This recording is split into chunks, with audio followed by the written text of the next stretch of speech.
Assalamualaikum warahmatullahi wabarakatuh. Waalaikumsalam warahmatullahi wabarakatuh. Assalamualaikum warahmatullahi wabarakatuh. Waalaikumsalam warahmatullahi wabarakatuh. Di on cam semua, J. Yuk on cam semua.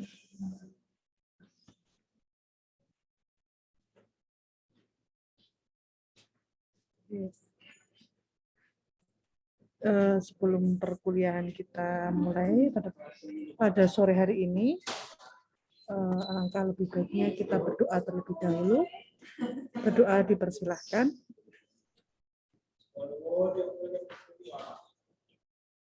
Berdoa selesai. Untuk hari ini yang presentasi kelompok berapa ya?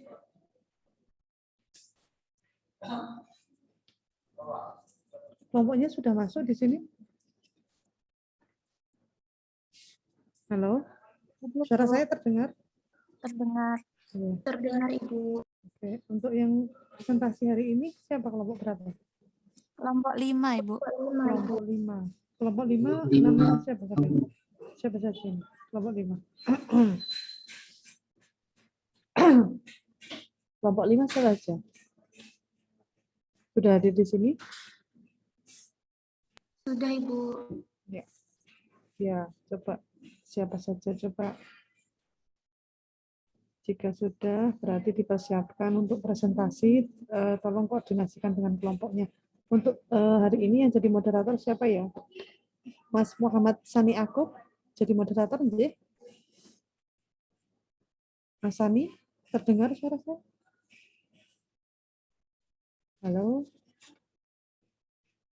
Mas Muhammad Sani Akub. Ya Bu, suaranya putus-putus Bu. Oke. Jadi moderator, nggih? Kayaknya sinyalnya jelek ya. Oke. Kalau Ya Bu. Oh iya mau. Ini. Halo, Mas. Oke, baik. Untuk kelompok yang hari ini presentasi, mohon dipersiapkan, kemudian presentasi, nanti dilanjutkan dengan diskusi seperti biasa. Nanti di akhir kita bahas, kemudian kita simpulkan pembelajaran hari ini apa saja yang sudah kita diskusikan. Gitu ya. Monggo untuk yang pemakalah mempresentasikan hasil makalahnya. Silahkan. Hari ini pembelajaran berbasis masalah kan ya? Silahkan dipresentasikan. Monggo.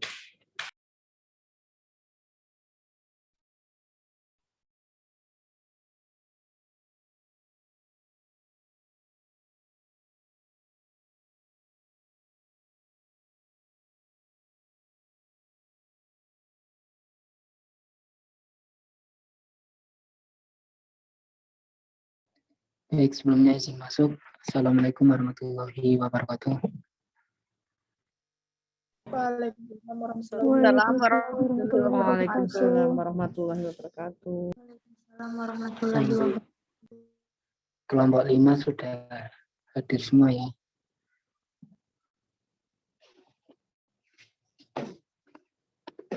Baik, saya mulai. Bismillahirrahmanirrahim.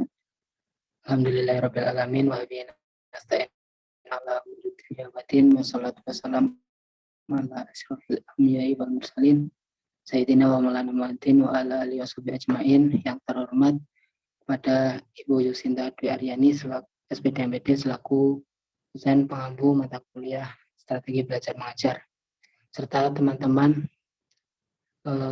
pendidikan guru SD baik dari Universitas Al-Mata maupun dari UNCP yang saya banggakan. Sebelumnya untuk pertemuan kali ini dari kelompok 5 akan mempresentasikan hasil diskusi dengan judul model pembelajaran berbasis masalah. Sebelumnya saya akan memperkenalkan anggota dari kelompok 5. Yang pertama ada Ayu Juwita Tamher, 2 Farida Tusania, 3 Iin Giarti, 4 Nur Al-Insyirah, 5 Muhammad Sani Agung, 6 Devita Wulandari, 7 Kristianto, 8 Indah, dan 9 Hendri Wahdani.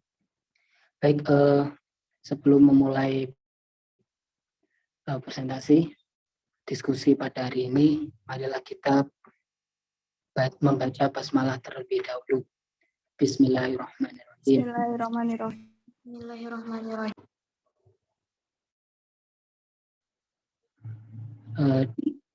Ya, semoga dengan bacaan basmalah tersebut kegiatan pada hari ini bisa berjalan dengan lancar dan tentunya kita dapat mengambil sisi positifnya.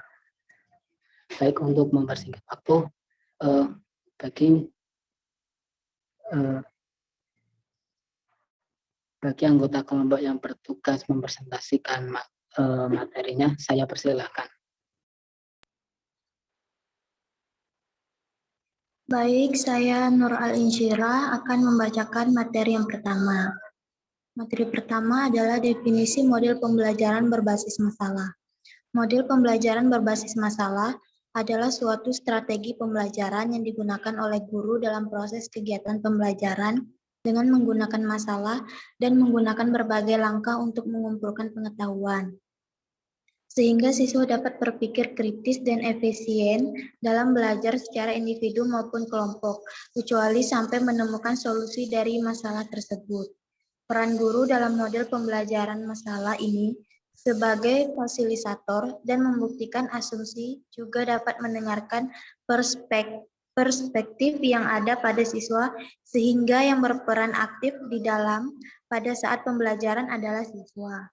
Problem Based Learning (PBL) adalah model pembelajaran yang dirancang agar siswa mendapat pengetahuan penting, yang membuat mereka mahir dalam memecahkan masalah dan memiliki model belajar sendiri, serta memiliki kecakapan berpartisipasi dalam tim.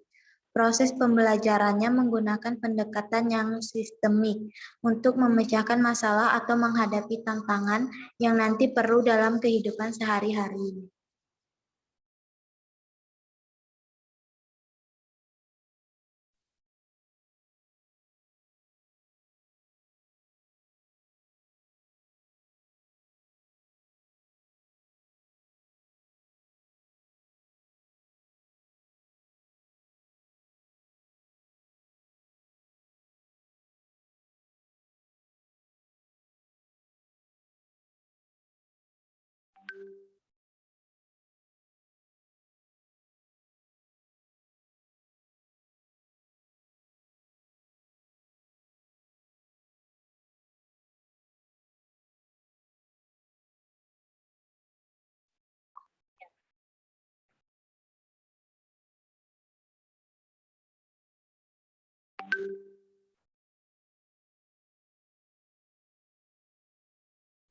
Halo, ini memang tidak ada suaranya.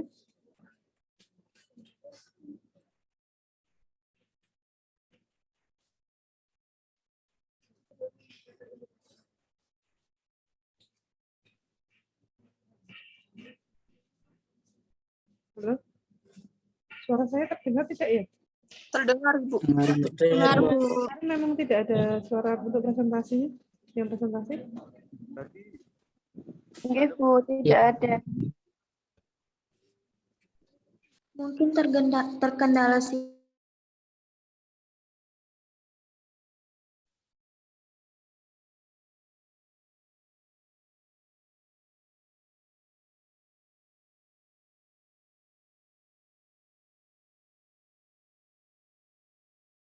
Mungkin bisa dilanjutkan dengan yang lain. Izin masuk. Ya, baik. Izin masuk saya Farida Tusania. Pemateri selanjutnya izin menggunakan device dari Mbak Eva, soalnya device saya sedang bermasalah. Ya, silakan. Selanjutnya saya akan menyampaikan materi tentang karakteristik model pembelajaran berbasis masalah. Menurut Barrow, Minlu dari tahun 2005, karakteristik dari PBM ada 5. Yang pertama yaitu learning is student-centered, di mana proses pembelajaran dalam PBL lebih menitik beratkan kepada peserta didik sebagai orang belajar. Artinya peserta didik lebih aktif dalam pembelajaran. Yang kedua yaitu authentic problems from the organizing focus for learning, yang artinya masalah yang disajikan kepada peserta didik adalah masalah yang otentik sehingga peserta didik mampu dengan mudah memahami masalah tersebut serta dapat menerapkannya dalam kehidupan sehari-hari.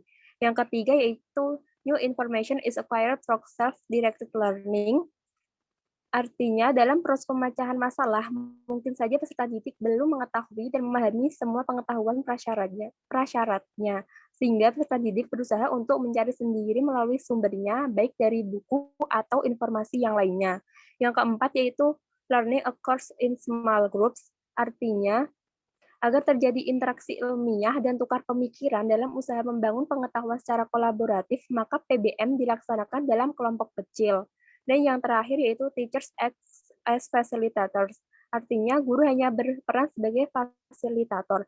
Namun guru juga selalu memantau perkembangan aktivitas peserta didik dan mendorong peserta didik agar mencapai target pembelajaran yang akan dicapai. Sekian dari saya. Selanjutnya, Oke, tujuan dan hasil dari model pembelajaran berbasis masalah. A. Keterampilan berpikir dan keterampilan memecahkan masalah. Pembelajaran berbasis masalah ini ditujukan untuk mengembangkan keterampilan berpikir tingkat tinggi. B. Permodelan peranan orang dewasa. Bentuk pembelajaran berbasis masalah penting menjembatani antara pembelajaran sekolah formal dengan aktivitas mental yang lebih praktis yang dijumpai di luar sekolah. Aktivitas-aktivitas mental di luar sekolah yang dapat dikembangkan adalah PBL mendorong kerjasama dalam menyelesaikan tugas, PBL memiliki elemen-elemen magang yang mendorong pengamatan dan dialog dengan yang lain sehingga peserta didik secara bertahap dapat memiliki peran yang diamati tersebut. Dan PBL melibatkan peserta didik dalam penyelidikan pilihan sendiri yang memungkinkan mereka menginterpretasikan dalam dan menjelaskan fenomena dunia nyata dan membangun temanya tentang fenomena itu. Saya belajar pengarahan sendiri, self-directed learning. Pembelajaran berbasis masalah berpusat pada peserta didik.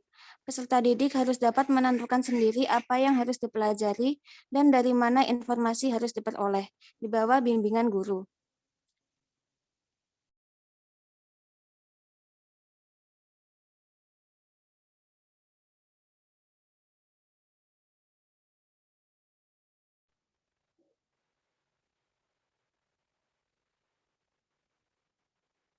Selanjutnya, materi prinsip proses pembelajaran dalam PBL.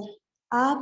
Konsep dasar basis konsep. Fasilitator dapat memberikan konsep dasar, petunjuk, referensi, atau link dan skill yang diperlukan dalam pembelajaran tersebut.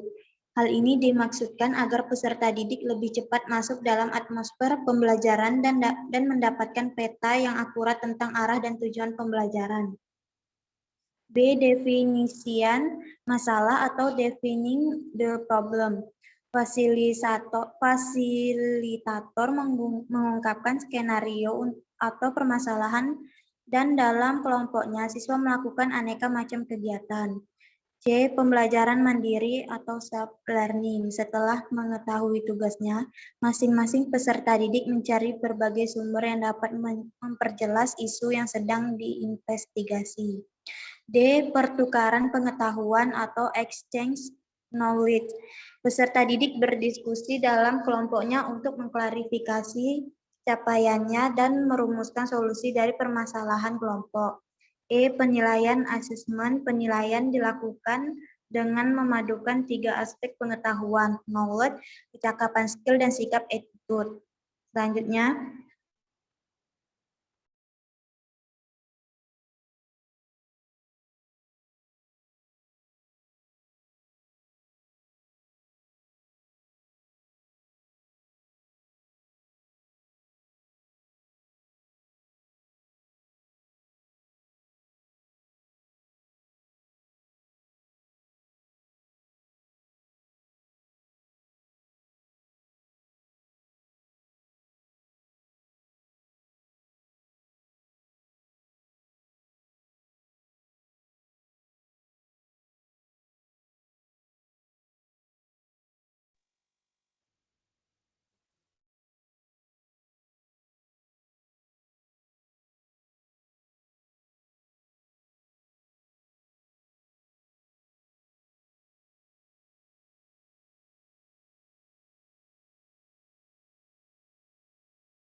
Halo. Ini suaranya hilang lagi ya? Iya, Bu, hilang lagi. Baiklah, saya lanjutkan karena Mas Ani terkendala sinyal. Selanjutnya, materi langkah operasional PBL dalam proses pembelajaran. Tahap 1, mengorientasikan atau mengenalkan peserta didik pada masalah. Pembelajaran dimulai dengan menjelaskan tujuan pembelajaran dan aktivitas-aktivitas yang akan dilakukan. Tahap 2, mengorganisasikan peserta didik untuk belajar. PBL mendorong peserta didik belajar berkolaborasi. Pemecahan suatu masalah sangat membutuhkan kerjasama dan berbagi antar anggota. Tahap 3, membantu penyelidikan mandiri dan kelompok. Penyelidikan adalah inti dari PBL. Meskipun setiap situasi permasalahan memerlukan teknik penyelidikan yang berbeda, umumnya melibatkan pengumpulan data dan eksperimen, berhipotesis dan penjelasan, dan memberikan pemecahan.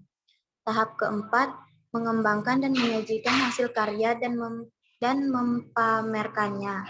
Tahap penyelidikan diikuti dengan menciptakan hasil karya dan pameran. Tahap kelima adalah analisis dan evaluasi proses pemecahan masalah.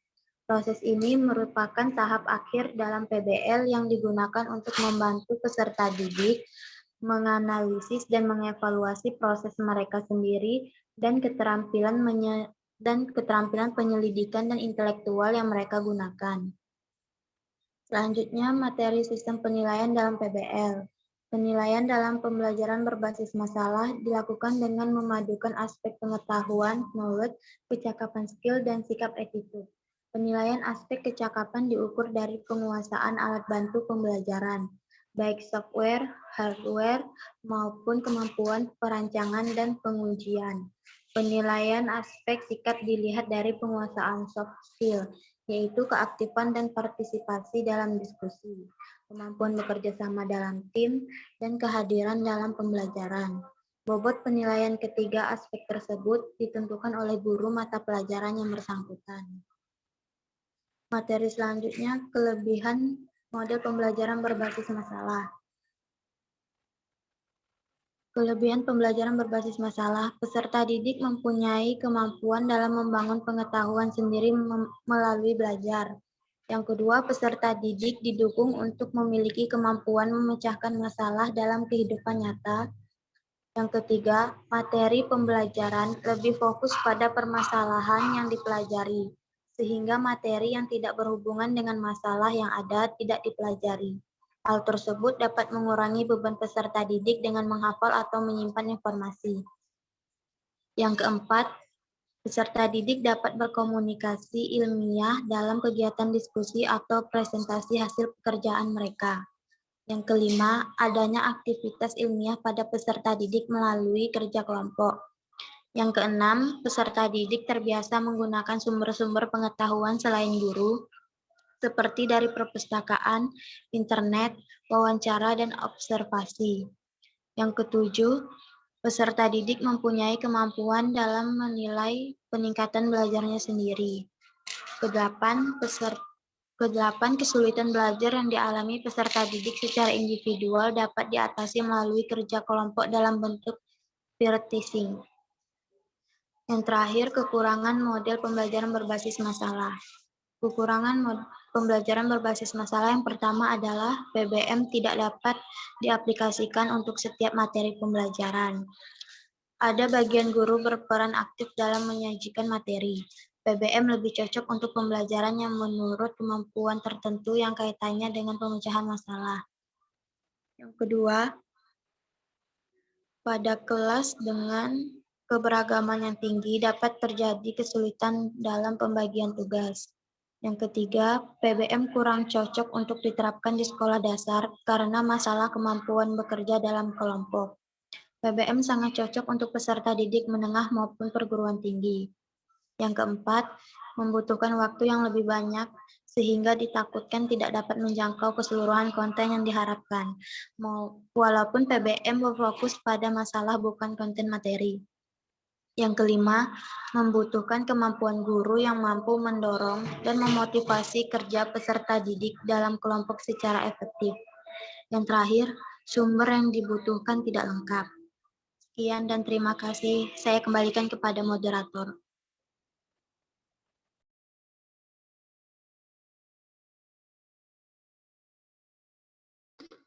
Baik, demikian pemaparan materi dari kelompok 5. Untuk selanjutnya yaitu sesi tanya jawab. Untuk sesi tanya jawab, untuk sesi pertama yaitu dibuka 3 penanya. Baik, silakan bagi teman-teman yang ingin bertanya atau menyampaikan pendapat, saya persilahkan.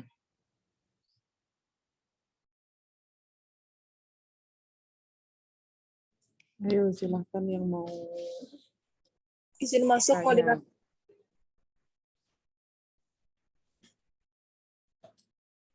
Baik, silakan Mbak. Izin bertanya, apa saja yang menjadi faktor penyebab gagalnya penerapan model PBL di sekolah? Sekian dari saya, terima kasih. Baik, terima kasih atas pertanyaannya. Jadi, bertanya faktor yang menyebabkan kegagalan, gitu ya Mbak?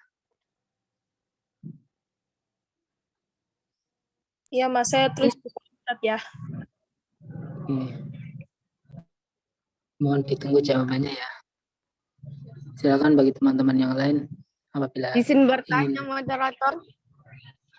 Oke, silakan. Kapan model pembelajaran ini digunakan? Sekian dan terima kasih.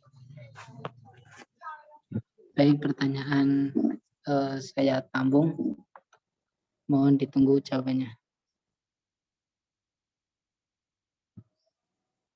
Izin bertanya, moderator. Ya, silakan Mbak. Izin bertanya, itu kan model pembelajaran berbasis masalah. Nah, itu apa sudah diterapkan di sekolah yang apa kayak pedalaman gitu? Terus bagaimana penerapannya? Baik, terima kasih atas pertanyaannya.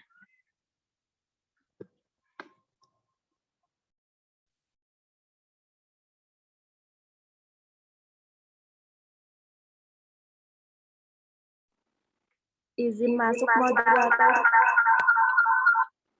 Izin masuk, moderator. Ya. Saya Farida Tusania, perwakilan dari kelompok 5, izin menanggapi pertanyaannya Mbak Kiranti, yaitu faktor apa saja yang dapat menyebabkan gagalnya problem-based learning itu dijalankan. Secara umum ada dua faktor yang menyebabkan gagalnya penerapan model pembelajaran berbasis masalah. Yang pertama yaitu kemampuan guru itu sendiri dalam memahami dan juga menerapkan model pembelajaran berbasis masalah tersebut. Artinya guru kurang memahami bagaimana konsep, bagaimana cara menerapkannya, dan juga bagaimana cara menerapkannya itu dalam kegiatan pembelajaran sehari-hari. Dan yang kedua yaitu adanya ketidaksesuaian pemilihan model dengan karakteristik materi. Artinya ada beberapa materi yang memang tidak cocok bila menggunakan model pembelajaran basis masalah. Tetapi guru tersebut memaksakan menggunakan model PBL untuk materi tersebut sehingga adanya ketidaksesuaian tersebut dapat menjadikan gagalnya penerapan PBL dalam pembelajaran. Sekian tanggapan dari saya. Silakan apabila ada yang menyanggah maupun menambahi jawaban. Bagaimana Mbak Kiranti? Baik, terima kasih Mbak atas jawabannya. Jadi, pemahaman tentang penerapan itu harus dikuasai oleh guru dulu ya Mbak, baru bisa menerapkan model itu kepada peserta didik. Ya, benar sekali. Baik, terima kasih. Saya kembalikan ke moderator.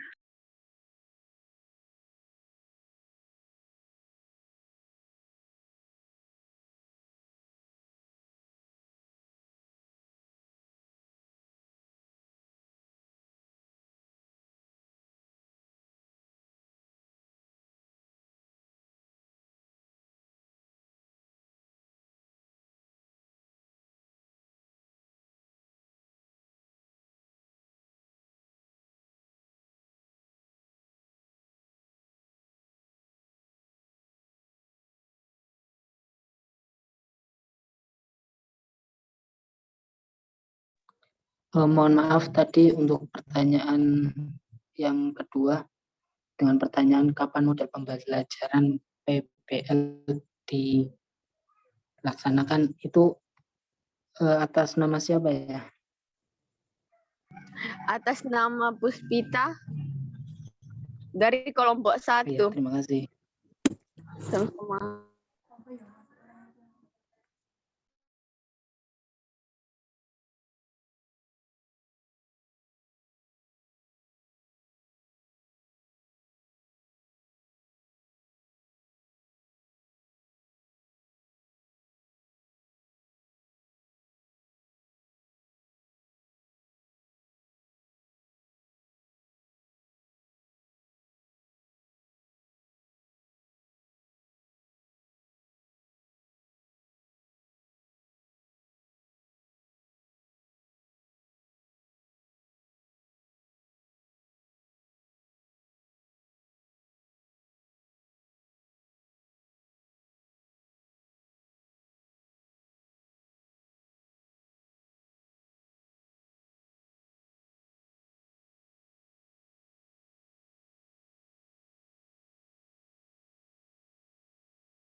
Ya, silahkan dijawab dulu.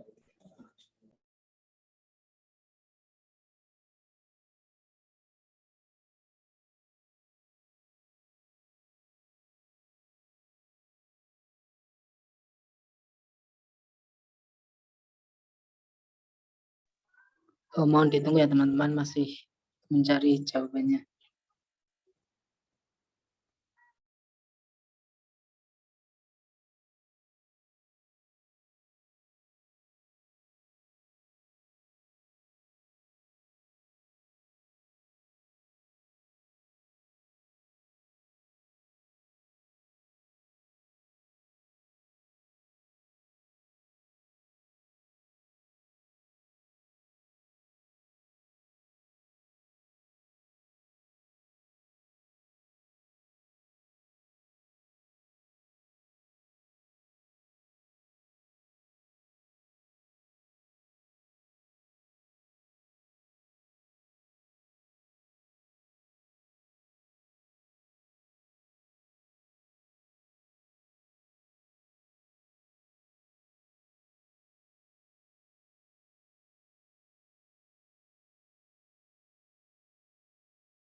Izin masuk, moderator.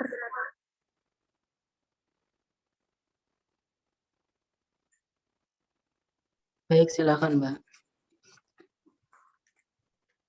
Saya perwakilan dari kelompok 5, izin menanggapi pertanyaan dari Mbak Evi Yuliani, yaitu apakah model pembelajaran berbasis masalah sudah diterapkan di sekolah dan bagaimana penerapan model pembelajaran berbasis masalah berdasarkan hasil penelitian dan jurnal-jurnal yang ada, model pembelajaran berbasis masalah ini sudah diterapkan di sekolah, khususnya misalnya di sekolah SD.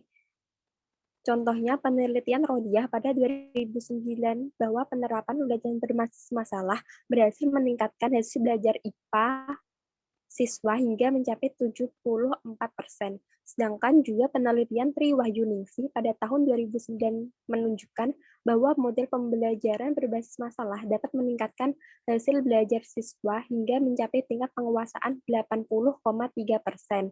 Dan yang terakhir yaitu ada juga hasil penelitian Setiadi 2009 adanya dampak yang baik terhadap peningkatan hasil belajar siswa dengan menerapkan PBL yaitu sebesar 91,2%. Artinya PBL sendiri memang berdampak baik jika diterapkan di SD. Namun seperti yang tadi, guru harus mengerti dan memahami dulu bagaimana konsep PBL itu dan juga apakah materi tersebut memang cocok atau tidak untuk diterapkan dengan menggunakan PBL. Sekian tanggapan dari saya. Terima kasih.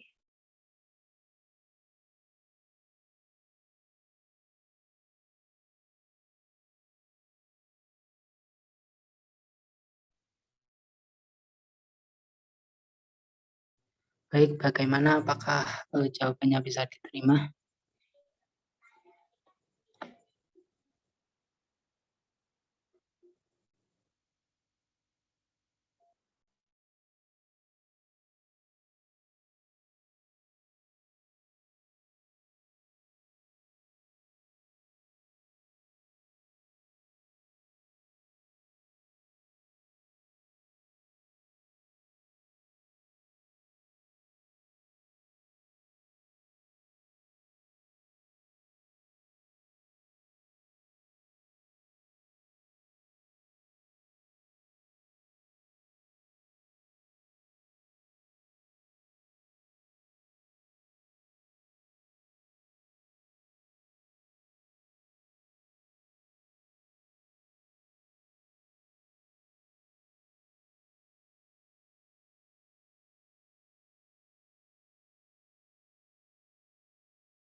Silakan, boleh yang lain mau menanggapi itu boleh nggak harus pemakalannya yang menyampaikan jawabannya. Ini diskusi, jadi nanti yang lain boleh menanggapi atau menjawab itu boleh. Yuk monggo. Kalau di e-learning itu aktif kalian ketika tatap muka yo. Kenapa? Nggak usah malu ayo. Ya, Bu. Malu mungkin, Bu. Silakan bagi teman-teman yang ingin ikut menyampaikan pendapatnya dari pertanyaan tadi yang sudah diajukan, sangat diperbolehkan. Izin masuk, moderator. Ya, silakan, Mbak. Saya Almugona Jaswan dari kelompok 4. Saya boleh membantu menjawab, Dik, moderator? Sangat diperbolehkan, Mbak. Silakan. Baiklah, di sini saya akan menambahkan jawaban untuk pertanyaan dari saudari Penny Triastuti. Di mana pertanyaannya itu seperti yang telah diterangkan oleh pemateri bahwasanya PBL kurang cocok diterapkan di sekolah dasar. Lalu adakah seorang guru yang menggunakan model pembelajaran ini di sekolah? Lalu bagaimana menurut teman-teman? Menurut saya ada beberapa guru yang menerapkan model pembelajaran ini di sekolah. Tetapi model pembelajaran ini juga tidak bisa diterapkan, menurut saya kurang tepat diterapkan jika digunakan untuk kelas rendah seperti kelas 1 sampai kelas 3. Model pembelajaran PBL ini sendiri cocok digunakan untuk kelas tinggi seperti kelas 4, 5, dan 6. Karena kenapa? Pemikiran anak kelas sudah tinggi seperti itu sudah bisa berpikir abstrak, bisa juga sudah berpikir kritis sedikit demi sedikit. Semakin tinggi kelas tingkatannya, maka cara berpikir kritis siswa tersebut juga semakin meningkat. Di mana PBL sendiri ini sebuah model pembelajaran kontekstual dengan menggunakan masalah sebagai fokus utama dari pembelajaran. Salah satu keuntungan dari penggunaan PBL ini sendiri yaitu dapat meningkatkan kemampuan analisis dari siswa itu sendiri. Jadi model pembelajaran PBL ini cocoknya memang digunakan untuk kelas tinggi. Kemampuan berpikir kreatif siswa itu menggunakan pembelajaran ini berbantu lagi jika kita sebagai guru menggunakan multimedia. Jadi hasilnya nanti bisa lebih baik. Dan jika kemampuan berpikir kreatif siswa semakin tinggi, maka kemampuan pemecahan masalah akan semakin tinggi. Jadi menurut saya model pembelajaran PBL ini tidak masalah jika diterapkan di kelas tinggi, tetapi kurang cocok jika diterapkan di kelas rendah. Terima kasih, moderator.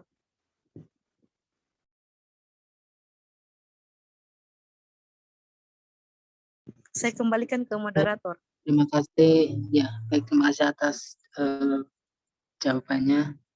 Bagaimana, apakah teman-teman ada yang ingin menanggapi lagi?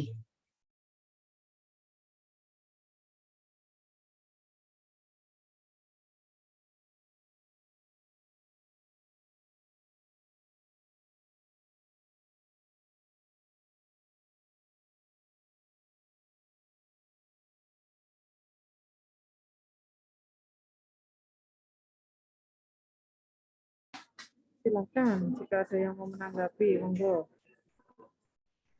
Ayo yang lain. Tadi Mbak Alma itu bagus tadi. Yuk, yang lain coba.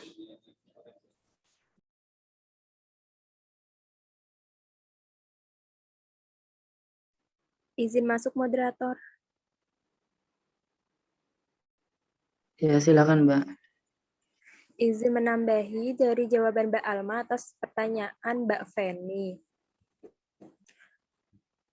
Saya perwakilan dari kelompok 5, izin memberikan contoh penerapan model pembelajaran problem-based learning pada MAPEL IPA di sekolah dasar kelas 5. Contohnya yaitu mengenai bumi dan alam semesta. Prosedur penelitian tindakan kelas yang diterapkan itu berupa perencanaan, pelaksanaan, pengamatan, dan refleksi. Tindakan dapat dilakukan dalam beberapa siklus. Yang pertama yaitu siklus 1, materi yang dibahas mengenai pelapukan, jenis-jenis tanah, dan jenis-jenis batuan. Yang siklus kedua yaitu mengenai lapisan bumi, lapisan atmosfer, dan kegunaan air. Pada siklus 3, materi yang dibahas yaitu mengenai daur air, kerusakan akibat kegiatan manusia, dan penghematan air. Dari beberapa materi-materi tersebut, guru dapat memberikan masalah dapat memunculkan masalah untuk peserta didik sehingga peserta didik dapat menyelesaikan permasalahan tersebut sehingga penerapan dari PBL sendiri dapat terjadi. Sekian tanggapan dari saya. Terima kasih.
Izin masuk, moderator.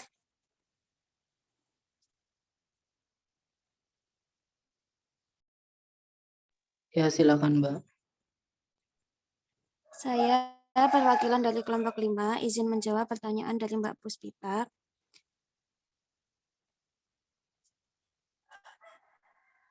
Kapan model pembelajaran PBL digunakan? Seperti yang sudah dijelaskan tadi, pembelajaran PBL itu cocok diterapkan kepada kelas 4, 5, dan 6. Seperti pada mata pembelajaran biologi, model PBL ini dapat diterapkan pada topik yang terkait dengan sistem organ pada manusia, misalnya sistem peredaran darah, sistem gerak, sistem pencernaan makanan, sistem respirasi, sistem ekskresi, sistem produksi, sistem koordinasi, sistem imunitas. Masalah yang paling mudah dimunculkan pada topik ini antara lain tentang penyakit yang muncul pada sistem ini. Kemudian dianalisa termudah adalah bagian yang mengalami kelainan, penyebab terjadinya kelainan, dan proses pengobatannya. Seperti itu, Mas. Apakah sudah bisa dipahami, Mbak Puspita, atau ada tanggapannya? Oh ya, makasih Mbak. Jadi model pembelajaran berbasis masalah itu adalah model pembelajaran yang digunakan guru saat memberikan masalah kepada siswa. Kemudian siswa memecahkan masalah tersebut secara berkelompok melalui kelompok-kelompok kecil secara bersama-sama. Makasih Mbak.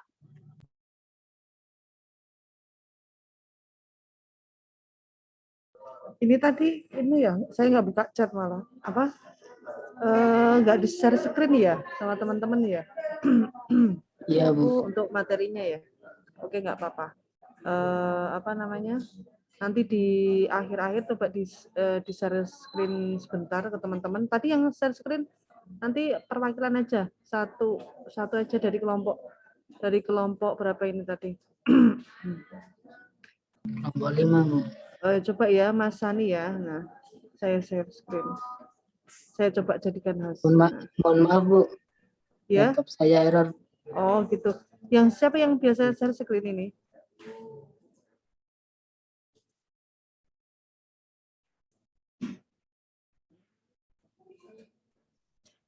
Yang lain? Saya Suaranya siapa ini? Bisa untuk menjawab pertanyaan dari teman dari share screen-nya. Coba yang mana? Mbak Faridatus tadi, Bu. Faridatus, oke. Mbak Faridatus saya jadikan yang tadi berarti Mas Sani ya.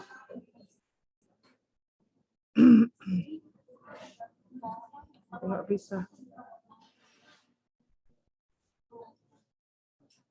Mas Muhammad Sani coba diubah ke itu, hostnya ke saya lagi. Ini nggak bisa ya.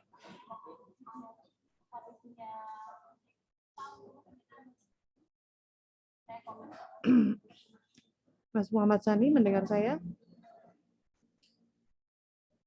Iya, Bu, dengan Iya, coba diubah ke saya lagi. Ini soalnya tadi tak jadikan host toh.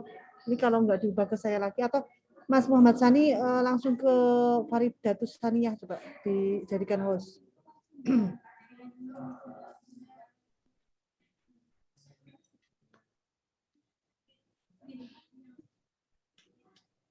Sudah bisa? Nah, udah. Coba sekarang di-share screen, Mbak Faridatus. Mungkin dari materi-materinya bisa untuk diskusi, untuk menjawab pertanyaan tadi dari teman-teman. Nah, nih. Tadi banyak pertanyaan loh.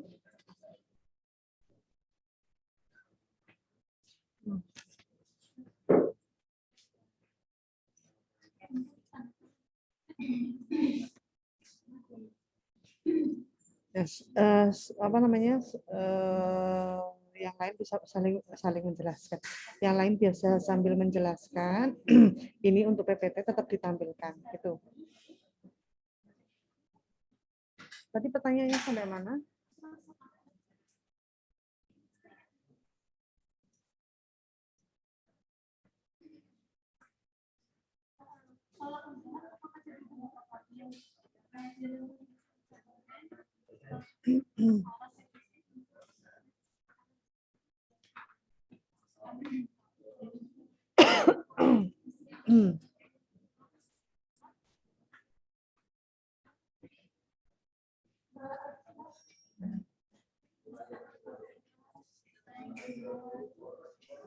Izin masuk Bu untuk Iya. pertanyaan sepertinya sudah terjawab semua. Sudah terjawab semua. Oke, berarti kita kalau pertanyaan sudah terjawab semua, berarti kita sesi diskusi bersama ya.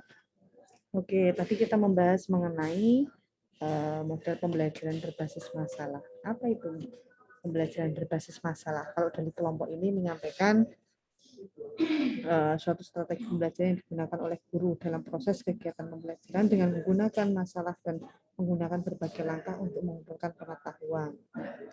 Apa sih kalian kalau ada yang sudah menjadi guru di sini atau ngajar di sekolah? Ada yang sudah?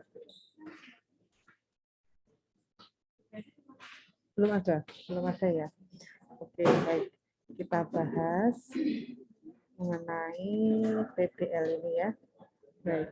Tadi ada pertanyaannya udah banyak banget ini. Apa saja yang menjadi faktor penyebab gagalnya penerapan model pembelajaran berbasis masalah di sekolah? Nah, untuk terkait faktor penyebab gagalnya penerapan modul pembelajaran di sekolah itu bisa dilihat dari kesiapan dari si guru dan siswa. Si guru biasanya nanti mempersiapkan RPS, RPP atau rencana pelaksanaan pembelajaran terlebih dahulu. Itu nanti ketika seorang guru itu menyiapkan RPP, maka dia harus menentukan materi apa yang akan diajarkan pada hari itu. Misal pada itu ingin mengajarkan tentang IPA, menyublim, perubahan wujud. Itu nanti siswa mungkin diberikan permasalahan atau ketika bencana alam. Terjadi bencana alam, nanti siswa disuguhkan dengan gambar kenapa bisa terjadi seperti itu. Nah, itu nanti di situ siswa diminta untuk menganalisis apa penyebabnya, dampaknya seperti apa. Nah, tetapi ketika guru mengajarkan di SD, di sekolah dasar, itu guru harus mempersiapkan dengan menyiapkan RPP itu. Nah, ketika guru menyampaikan RPP, maka guru juga harus memperhatikan karakteristik dari siswanya. Apakah pembelajaran dengan tema itu, dengan tema yang akan diajarkan itu sesuai dengan, bukan sesuai, apakah cocok ketika menerapkan pembelajaran dengan berbasis masalah.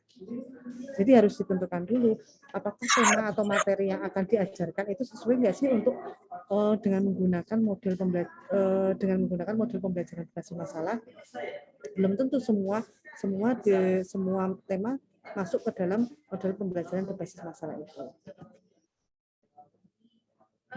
Itu. Sebentar. Maaf ya, saya sedang batuk. Oke. Kemudian pertanyaan, model pembelajaran berbasis masalah ini sudah diterapkan di sekolah? Jelas sudah. Guru pasti menerapkan pembelajaran berbasis sekolah. Tapi mungkin tergantung gurunya juga. Ada guru yang hanya mengajarkan dengan ceramah, juga ada yang dengan memang guru itu pengen mengajarkan siswanya untuk berpikir kritis, dengan salah satunya adalah dengan pembelajaran berbasis masalah, sehingga nanti siswa itu ketika disajikan suatu permasalahan, siswa akan berpikir kritis, berpikir lebih kreatif. Nah, kalau kreatif mungkin lebih ke arahnya ke pembelajaran berbasis proyek ya. Kemudian dan bagaimana penerapan model pembelajaran berbasis masalah? Nah, untuk bagaimana penerapannya, nah, nanti ada sintaknya dalam sintak atau bukan urutan, bukan sistematika model dari urutan dari pembelajarannya itu ada, namanya sintak dari pembelajaran berbasis masalah. Nah, sepertinya sudah saya bagikan di itu ya, di di e-learning materinya sudah dibaca tentang pembelajaran berbasis masalah. Tahapannya itu termasuk sintak dari pembelajaran berbasis masalah. Itu ada perencanaan, kemudian ada di dalam perencanaan gimana? Kok pengen saiki aktif kok. Halo. Iki modelku karele mau saya pun tak ji. Halo. Oh, andai kata saya ketemu. Tolong Putri di mute dulu. Putri Nur Afifah di mute. Kalian sudah membaca materi yang saya berikan?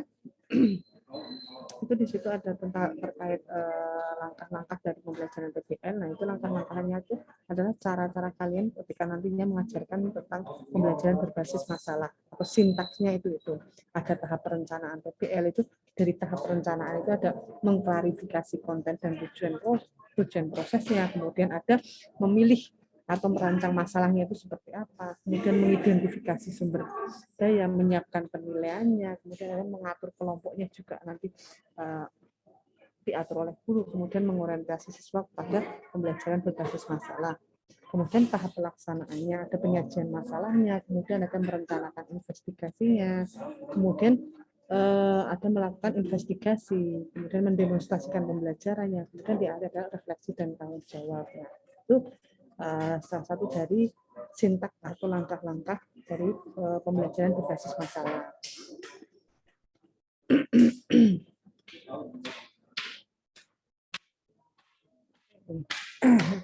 Seperti yang telah diterangkan oleh pemateri bahwasanya PBL kurang cocok diterapkan di sekolah dasar.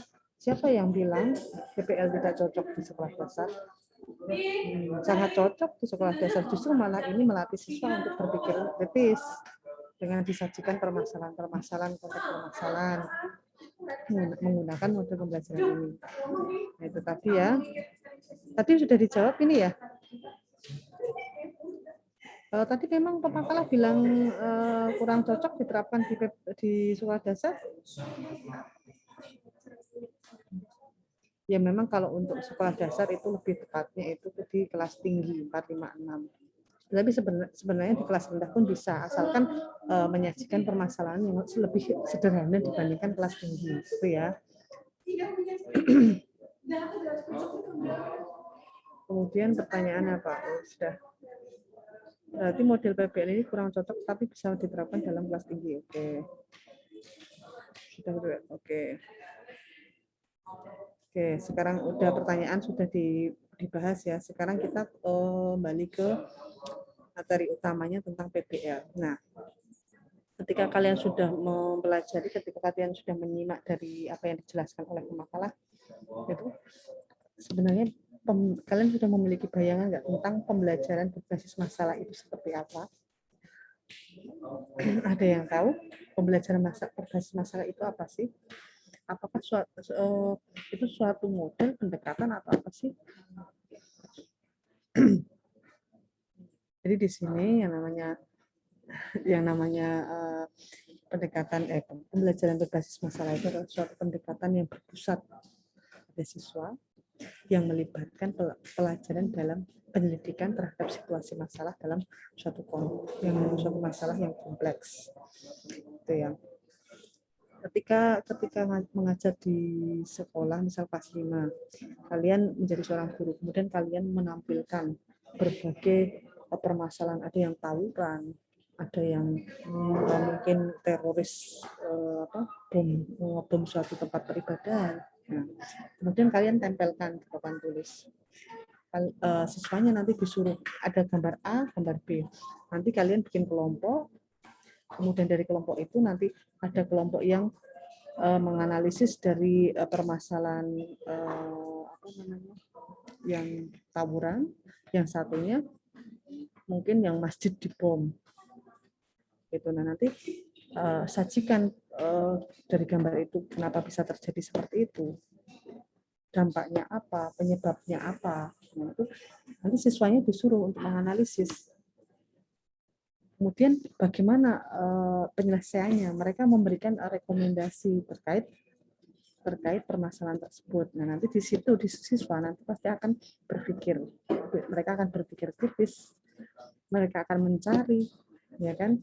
Nah, itu nanti siswa akan lebih aktif belajar. Makanya pembelajaran ini dimaksudkan adalah berpusat pada siswa. Itu ya. Kemudian terus fungsinya guru di sini apa kalau ada pembelajaran berbasis masalah. Fungsi guru di sini hanya sebagai fasilitator, pemandu, kemudian sebagai mentor. Jadi hanya sebagai fasilitator saja. Semua pembelajaran ya terpusat pada siswa. Siswa ingin mendapatkan sesuatu ya mereka harus belajar, mereka harus mencari kenapa terjadi seperti itu tadi.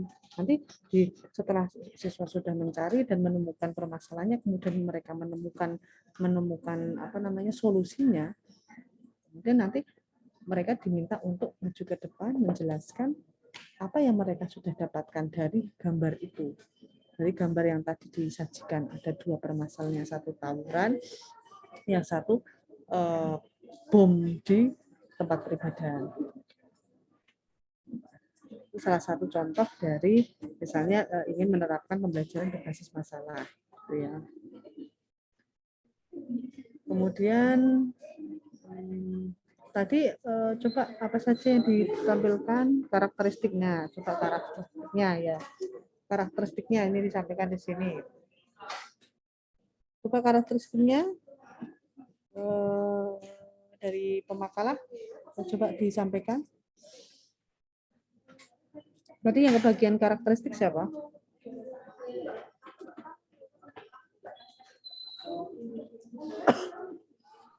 Izin masuk. Oke. Karakteristik model pembelajaran berbasis masalah menurut itu ada 5. Yang pertama, learning is student centered. Ya. Di sini siswa sebagai pusatnya, artinya siswa lebih aktif dalam pembelajaran. Yang kedua yaitu authentic problem from the organizing focus for learning. Iya, apa itu?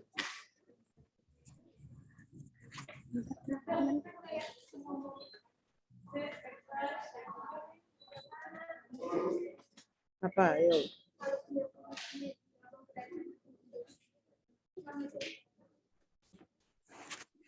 Yang kedua yaitu authentic problem from the organizing focus for learning. Artinya, masalah yang disajikan kepada peserta didik adalah masalah yang nyata atau otentik, sehingga peserta didik itu bisa dapat dengan mudah memahami masalah tersebut, juga mendapatkan solusi dan menerapkannya dalam kehidupan sehari-hari. Dan yang ketiga yaitu new information is acquired through self-directed learning. Artinya, dalam proses pemecahan masalah, mungkin saja peserta didik belum memahami semua pengetahuan tentang permasalahan tersebut. Peserta didik berusaha untuk mencari sendiri sumber-sumber, baik dari buku ataupun informasi lainnya mengenai pemecahan masalah yang ada. Yang keempat yaitu learning occurs in small groups, artinya terjadi interaksi dan diskusi dalam usaha membangun pengetahuan secara PBM dilaksanakan dalam kelompok-kelompok kecil. Kelompok yang dibuat menuntut pembagian tugas yang jelas dan penetapan tujuan yang jelas juga. Dan yang terakhir yaitu teachers act as facilitators. Artinya guru hanya berperan sebagai fasilitator. Namun guru juga harus tetap memantau perkembangan aktivitas peserta didik untuk mendorong peserta didik agar mencapai target yang telah ditetapkan. Sekian. Oke, bagus ya ini bagus pendapatnya dari Vero Minlo. Apa yang tadi saya sampaikan baru saja tadi ada semua di sini ya. Yang namanya pembelajaran berbasis masalah itu ciri-cirinya atau karakteristiknya adalah pembelajaran yang berpusat pada siswa. Jadi di sini siswa dituntut aktif, tadi sudah saya sampaikan. Kemudian permasalahan yang disajikan adalah permasalahan yang nyata yang siswa itu tahu. Nah, seperti misalnya ketika siswa itu melihat berita itu tadi bisa ada tawuran, kemudian ada terorisme dengan mengebom tempat peribadahan. Nah, itu nanti kan disajikan, kemudian siswa mencari di situ, siswa berpikir dengan adanya permasalahan itu nanti siswa berpikir untuk mencari kenapa kok bisa terjadi seperti itu, apa penyebabnya, kemudian dampaknya apa, kemudian siswa mencoba untuk mencari solusi dari permasalahan itu, gitu ya. Itu kemudian learning occur in small group itu pembelajaran berbasis learning itu akan lebih bagus itu bukan lebih bagus memang kalau untuk pembelajaran berbasis masalah itu dilakukan dengan berkelompok. nanti siswa di situ akan ada interaksi dengan yang lain untuk mendiskusikan, untuk membahas permasalahan yang diberikan oleh guru, gitu ya. Kemudian di situ guru hanya menjadi fasilitator, tidak menjelaskan itu, tapi guru di situ mengarahkan siswanya. Nanti hanya menjadi siswanya butuh apa, nanti di situ guru akan mendampingi, tidak hanya guru yang menjelaskan terus, berceramah terus, gitu ya. Kemudian lanjut, apalagi yang ditampilkan tujuannya.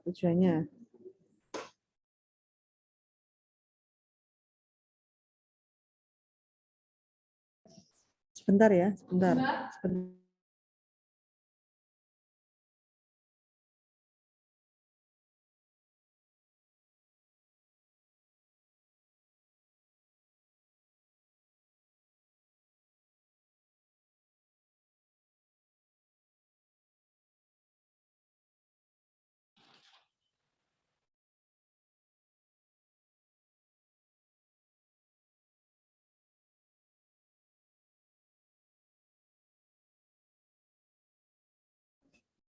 Baik, sekarang kita masuk ke tujuan dan hasil dari model pembelajaran berbasis masalah. Oke, apa yang disampaikan di sini oleh pemakalah?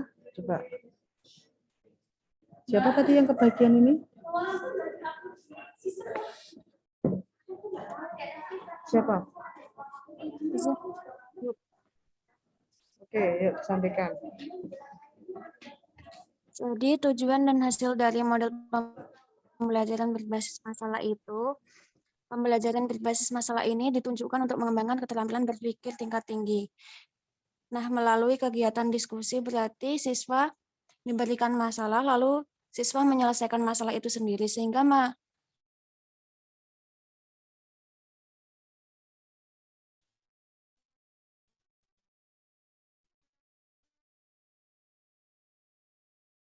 melatih siswa untuk berpikir. Kemudian bentuk pembelajaran berbasis masalah yang baik di sekolah pada peserta didik, di mana peserta didik itu harus menentukan sendiri apa yang harus dipelajari.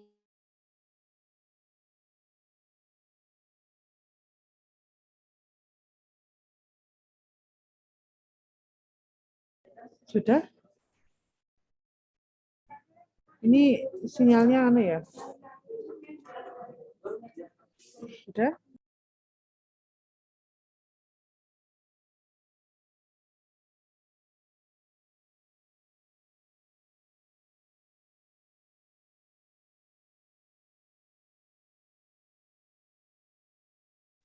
Mohon maaf Bu, apakah tadi suaranya terdengar?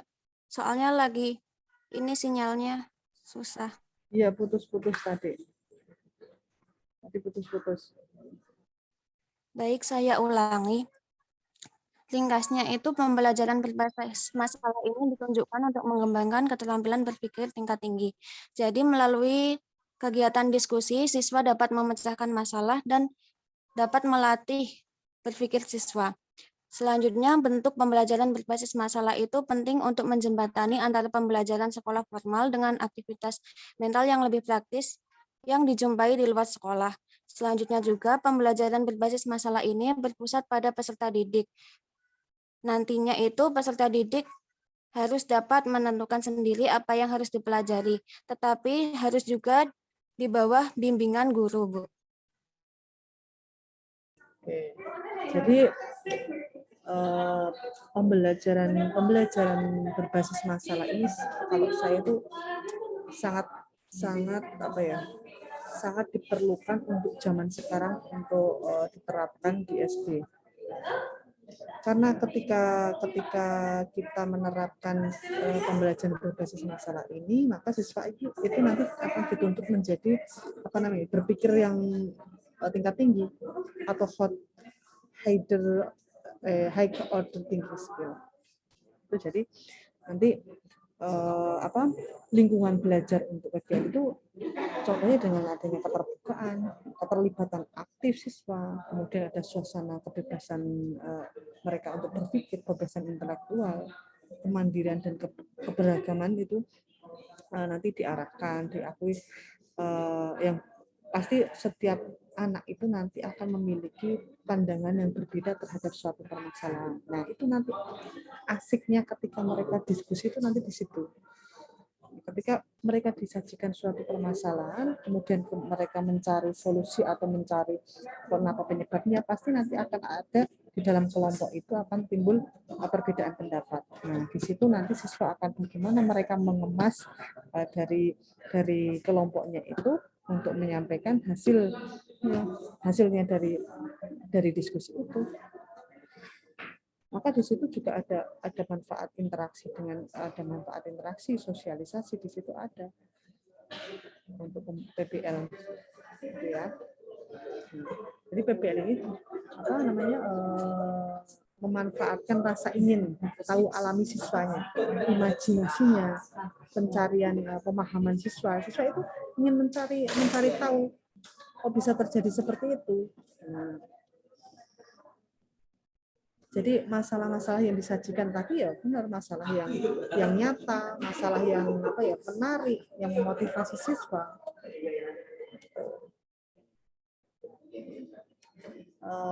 Makanya ketika untuk pembelajaran berbasis masalah ini memang akan lebih cocok itu diterapkan di anak tingkat tinggi, maksudnya kelas tinggi, sehingga nanti untuk proses berpikirnya guru akan lebih mudah ketika mengaturnya.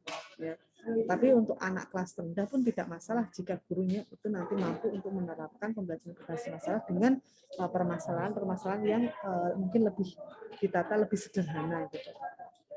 Ya. Kemudian tadi manfaatnya sudah disampaikan.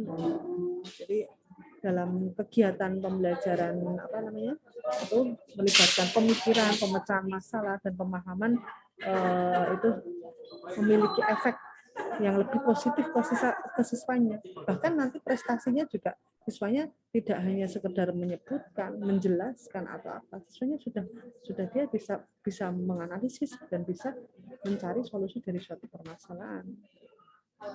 Dan itu kalau seorang guru itu membiasakan hal itu akan lebih bagus lagi. Makanya fokus dari PBL ini adalah membutuhkan siswa itu membutuhkan pemikiran yang kritis. Kemudian siswa nanti memiliki sifat menyelidiki, kan?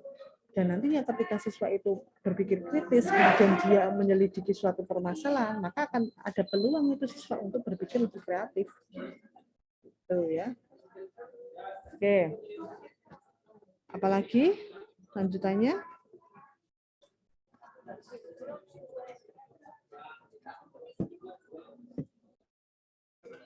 Yuk, apalagi prinsip coba disampaikan.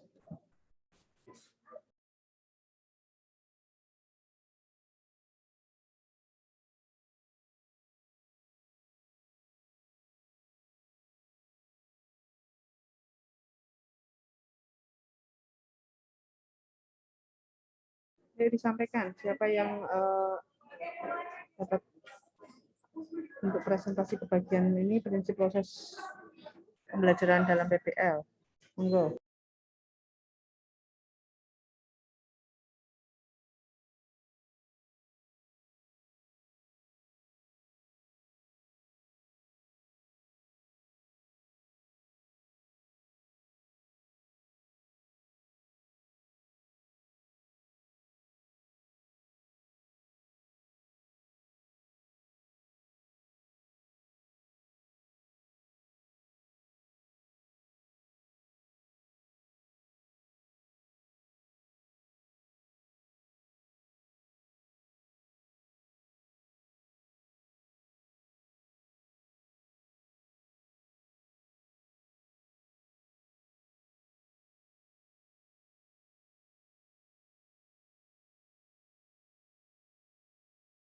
Ayo, tadi siapa? Prinsipnya? Mohon maaf, Bu. Bagian ini dilanjutkan oleh Mbak Nur Alinsira, namun mungkin ada gangguan sinyal, jadi saya lanjutkan saja. Oke. proses pembelajaran dalam PBL. Yang pertama, konsep dasar atau basic concept. Fasilitator dapat memberikan konsep dasar, petunjuk, referensi, atau link, dan skill yang diperlukan dalam pembelajaran tersebut. Hal ini dimaksudkan agar peserta didik lebih cepat masuk dalam atmosfer pembelajaran dan mendapatkan peta yang akurat tentang arah dan tujuan pembelajaran. Kemudian yang B, pendefinisian masalah atau defining the problem. Fasilitator mengungkapkan skenario atau permasalahan dan dalam kelompoknya. Siswa melakukan aneka macam kegiatan. Kemudian bagian C, pembelajaran mandiri atau self-learning. Setelah mengetahui tugasnya, masing-masing peserta didik mencari berbagai sumber yang dapat memperjelas isu yang sedang diinvestigasi. Kemudian bagian D, pertukaran pengetahuan atau exchange knowledge.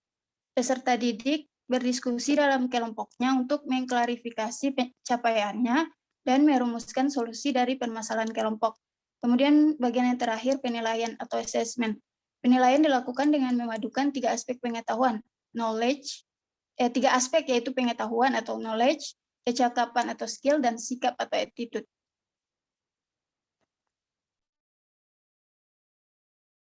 Oke, sudah? Berarti ya sudah sampaikan ya. Itu kalau apa namanya? Saya pahami dari apa yang disampaikan prinsip ini malah lebih ke arah itu ya. Ke arah sintaknya malah ya. Nah, tadi saya sudah menyampaikan sintaknya. Apa di dalam sintak itu ada tahap perencanaan dan ada tahap pelaksanaan. Di sini ada dari perencanaan itu apa? Ada mengklarifikasi konten dan tujuan proses. Nah, apa yang dilakukan pada tahap itu? Itu nanti adalah mengklarifikasi tujuan untuk proyek dan kegiatan PBL. Langkah perencanaan pertama, tujuan konten fokus pada standar kurikulumnya, konsep dan hubungan yang berasal dari keseluruhan topik dan situasi masalah. Tujuan proses berfokus pada keterampilan inquiry. Nah, nanti inquiry menemukan, si siswa itu akan menemukan, kemudian akan melakukan pemecahan masalah. Kemudian ada pembelajaran mandiri, serta keterampilan untuk berkolaborasi dengan temannya, karena pembelajarannya itu tadi berbasis kelompok, ya kan. Kemudian ada manajemen proyek. Kemudian yang kedua apa? Memilih atau merancang masalah. Jadi salah satu tugas yang paling sulit itu dan penting dalam PBL itu ya mengidentifikasi atau merancang situasi masalah yang baik. Masalah yang nantinya itu efektif. Tapi bagaimana guru bisa memberikan masalah yang efektif itu tadi? Salah satunya adalah masalahnya yang nyata, otentik, yang benar, yang ada, yang memang ada. Memang siswa bisa membayangkan bahwa masalah itu ada di dunia, gitu. Ada di dunia nyata ya, seperti tawuran, terorisme, ya kan.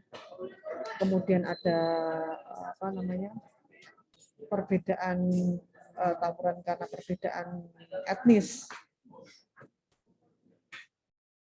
Kemudian permasalahannya itu juga harus apa namanya strukturnya itu buruk atau berantakan, sehingga siswanya itu nanti mereka akan berpikir untuk bagaimana menyelesaikan permasalahannya itu relevan. Kemudian apa ketat akademis dan interdisipliner secara alami. Kemudian mengidentifikasi sumber daya. Sini mengidentifikasi sumber daya itu apa?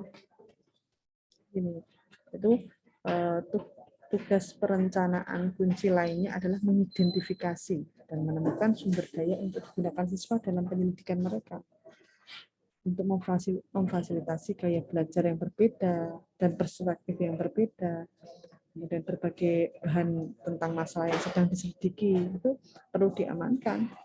Selain perpustakaan dan pusat media setempat, itu seperti web-web itu juga bisa digunakan zaman sekarang. Seperti sekarang ini online, bisa saja nanti guru dengan misalnya saya tampilkan gambar atau video, saya tampilkan. Coba analisis apa yang terjadi di video ini. Nah, itu mungkin akan lebih menarik daripada sekedar gambar. Kemudian setelah mengidentifikasi sumber gambar dari perencanaan tadi, kemudian menyiapkan penilaian. Harus ada penilaian, karena dari penilaian itu kita akan tahu, ya kan? Kita tahu apakah PBL yang dilakukan oleh guru itu berhasil atau enggak, ya kan? Jadi mempersiapkan dalam menyiapkan penilaian itu, mempersiapkan instrumen dan prosedur penilaian baik itu formatif maupun sumatif, baik di UPS-nya atau UAS-nya gitu ya. Dalam bahasa perencanaan itu sangat penting ya gitu. Kemudian mengidentifikasi target dan menetapkan kriteria untuk pembelajaran berbasis masalah, itu dengan memberikan arahan dan parameter bagi siswa ketika mereka mengejar penyelidikan mereka. Kemudian penilaian formatif itu menciptakan cara terstruktur untuk memantau kemajuan siswa. Nah, itu perlu penting karena nanti guru akan tahu seberapa berhasil pembelajaran berbasis learning itu diterapkan. Makanya dilakukan penilaian. Dan untuk memberikan apa? Memberikan umpan balik. Memberikan umpan balik pada siswa. Apakah pembelajaran yang saya ajarkan dengan PBL itu berhasil? Apakah sudah sesuai dengan tujuan pembelajaran? Apakah tujuan pembelajarannya tercapai secara efektif? Nah, itu. Kemudian mengatur kelompok pembelajaran. Mengatur kelompok pembelajaran. Nah, kalau kebanyakan dari pembelajaran berbasis learning itu kan dilakukan dalam bentuk kelompok kecil ya, yang mungkin terdiri dari 5 atau 6 orang antar siswa. Itu nanti guru itu dapat menugaskan kelompok atau mengizinkan siswa untuk memilih sendiri, itu boleh nanti memilih sendiri. Nah, tapi tergantung nanti si guru itu akan tahu karakteristik kan siswanya. Misalnya kelas ini nanti kalau disuruh milih sendiri kok malah ramai, nanti milihnya yang ini pinter-pinter semua nanti. Mungkin pertimbangan lain guru menentukan sendiri dengan adanya apa namanya itu kayak arisan itu apa acak gitu. Nanti di random kelompoknya agar lebih adil.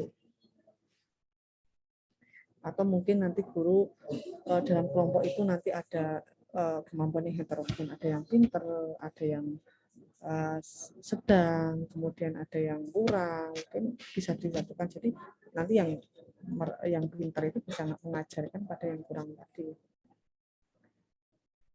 Kemudian mengorientasikan siswa ke pembelajaran berbasis learning. Gitu. Jadi penting dalam bahasa perencanaan itu untuk memutuskan bagaimana mengarahkan siswa ke proyek atau kegiatan pembelajaran berbasis learning. Jadi siswa itu perlu memahami bagaimana pembelajaran berbasis learning itu nanti pembelajaran problem based learning atau pembelajaran berbasis masalah itu bekerja dan menjadi jelas tentang harapan ketika pendekatan pembelajaran itu digunakan. Siswa akan mendapatkan manfaat dari gambaran umum fase-fase dalam proses PBL itu serta panduan tentang spesifikasi dari tahap-tahap yang berbeda tadi. Kemudian setelah perencanaan PBL itu tadi sudah, kemudian tahap selanjutnya apa? Yaitu tahap pelaksanaan PBL. Itu yang pertama ada penyajian masalah. Itu di situ ada pelajaran atau kegiatan dari PBL itu dimulai dengan mengenalkan situasi masalah yang mungkin kompleks dan masalahnya itu agak tidak terstruktur. Jadi di situ guru juga harus hati-hati sehingga ketika memberikan pendahuluan di awal itu menginspirasi siswa dan mencapai keingintahuan mereka. Ketika gurunya masuk kelas enggak memotivasi lemes ya siswanya pasti males kan. Nah, ketika guru langsung masuk dan membuat penasaran siswa dengan kejutan apa, guru membawa apa, atau dengan tadi memutarkan video, jadi siswa ketika melihat saya ingin tahu, saya ingin belajar, ada di dalam benak mereka seperti itu. Nah, jadi selama dalam pembelajaran ini guru juga meminta siswa untuk mendiskusikan apa yang sudah mereka ketahui tentang masalahnya. Misalnya nanti disajikan masalah, dipancing. kalian tahu nggak sih apa yang terjadi dengan misalnya dengan gambar ini, kenapa seperti ini, dipancing di awalnya dulu. Nanti akan menghasilkan daftar pertanyaan dan mencatat pemikiran awal siswa. Setelah itu nanti baru dilakukan kelompok-kelompok kecil. Kemudian setelah menyajikan masalah sudah disajikan, siswa diberi pancingan terkait masalah itu sedikit demi sedikit, kemudian guru sudah mempunyai daftar pertanyaan, kemudian merencanakan investigasi. Nah, jadi sebagian besar dari bentuk PBL itu mengharuskan siswa untuk bekerja dalam kelompok untuk merencanakan penyelidikan mereka dan memutuskan jenis sumber daya yang akan mereka gunakan atau nanti akan dikumpulkan, dikonsultasikan itu seperti apa.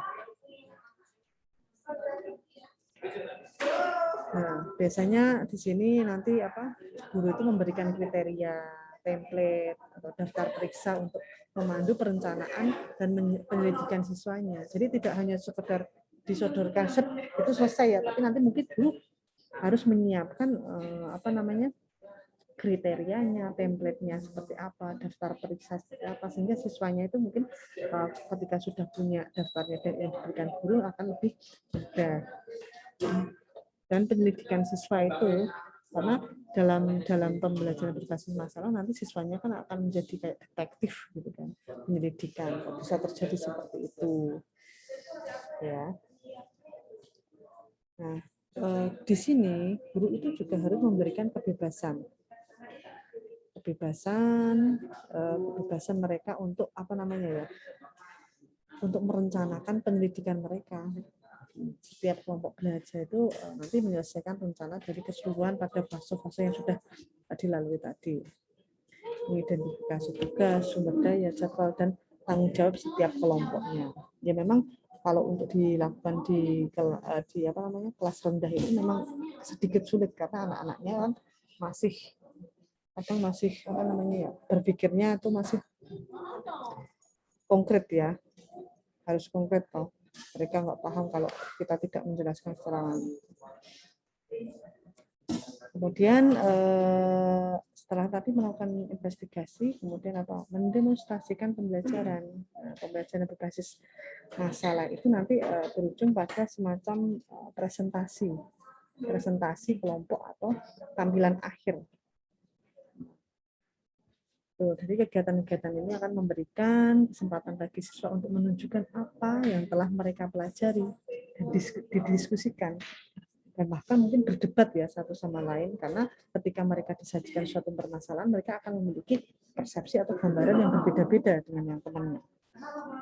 Apalagi mungkin siswa yang sudah memiliki pemikiran yang kritis dari mungkin punya prestasi yang lebih, kan biasanya berpikirnya lebih kritis. Kemudian langkah selanjutnya adalah dengan refleksi dan tanggung jawab. Nah, di sini refleksi dan tanggung jawab itu tanggung jawab, tanya jawab, maaf. Refleksi dan tanya jawab itu di sini pada proses pemecahan masalah itu bagian integral dari pembelajaran berbasis masalah ini adalah adanya refleksi dan tanya jawab. Jadi penting bagi siswa itu untuk merefleksikan pengetahuan dan keterampilan yang telah mereka peroleh. Ya, seperti ketika saya ngajar di kelas, baik itu tatap muka seperti ini ataupun e-learning, itu saya selalu meminta untuk apa sih yang kalian dapatkan dari pembelajaran untuk hari ini. Itu pasti ada kan, menjadikan tugas itu adalah salah satu refleksi, dan kalian nggak boleh hanya tinggal ngopi dari temannya, nggak boleh. Kalian menulis sendiri apa yang benar-benar kalian sudah pahami dari pembelajaran hari itu. Jadi penting ya bagi siswa untuk merefleksikan pengetahuan, keterampilan yang telah mereka peroleh, strategi pembelajaran yang telah mereka gunakan, kemudian kontribusi yang mereka berikan kepada kelompok belajar mereka, gitu ya. Ini akan memungkinkan mereka itu untuk merangkum konsep dan pemahaman yang telah mereka peroleh. Nah, makanya kalian biasanya merangkum dari hasil apa yang kalian dapatkan itu kan nanti merangkum apa sih tadi yang saya pelajari, yang saya diskusikan, kalian tulis. Nah, di sini maka yang namanya refleksi itu sangat penting. Jadi nanti ketika ada siswa yang kurang paham kan pasti nanti akan menjelaskannya tidak sesuai dengan apa yang didiskusikan di situ, ya kan? Tuh. Gitu. Mungkin ada pertanyaan dari teman-teman. Itu tadi penjelasan mengenai pembelajaran berbasis masalah ya. Memang langkah-langkahnya atau sintaknya kalau dilaksanakan di kelas ya sedikit rumit, tapi ini akan mengajarkan siswa itu nanti akan lebih berpikir tingkat tinggi atau high order tinggi skill, atau nanti siswanya akan berpikir kritis, bahkan lebih ke arah kreatif. Oke, ada pertanyaan? Jika tidak ada, mungkin bisa ada 2 orang coba menyampaikan hasil kesimpulannya dari pembelajaran hari ini. Nanti kita waktunya berapa menit lagi? Sekitar 10 menit lagi ya, 9 menit lagi habis. Oh ya, masih ada kekurangannya. Oh, di sini disampaikan juga kekurangan dari model pembelajaran berbasis masalah. Yang jelas pembelajaran berbasis masalah ini waktunya dibutuhkan sedikit lama untuk diterapkan di sekolah dasar. Jadi harus di planning, guru harus benar-benar mempersiapkan. Nih. Oke, siapa yang mau menyimpulkan dari pemakalah? 2 orang? Saya, Bu. Ya, coba.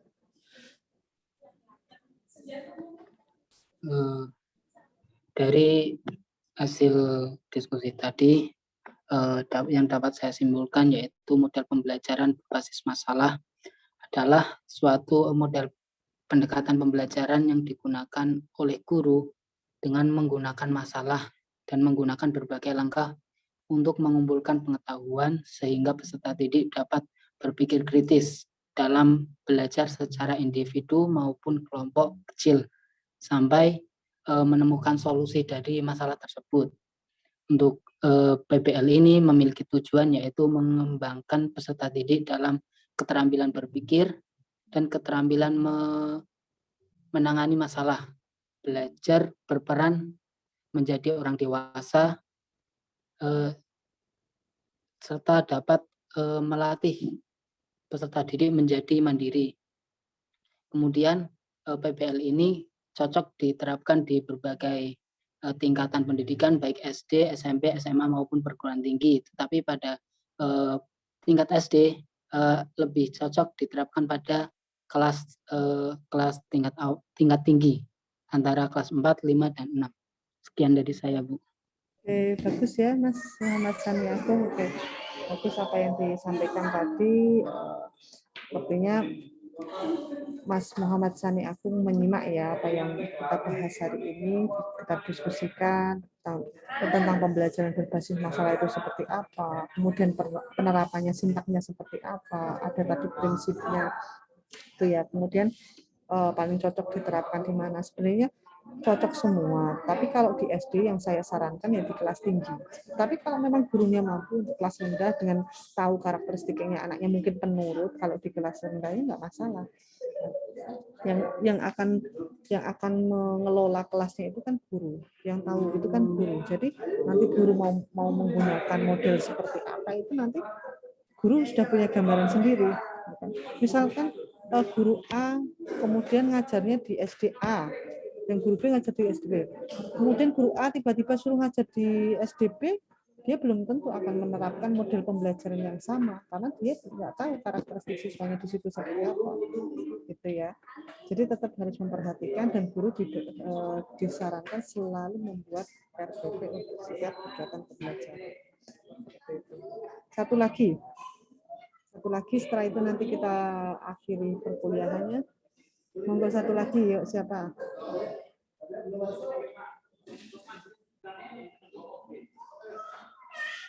Monggo satu lagi. Dari Pepangkalan?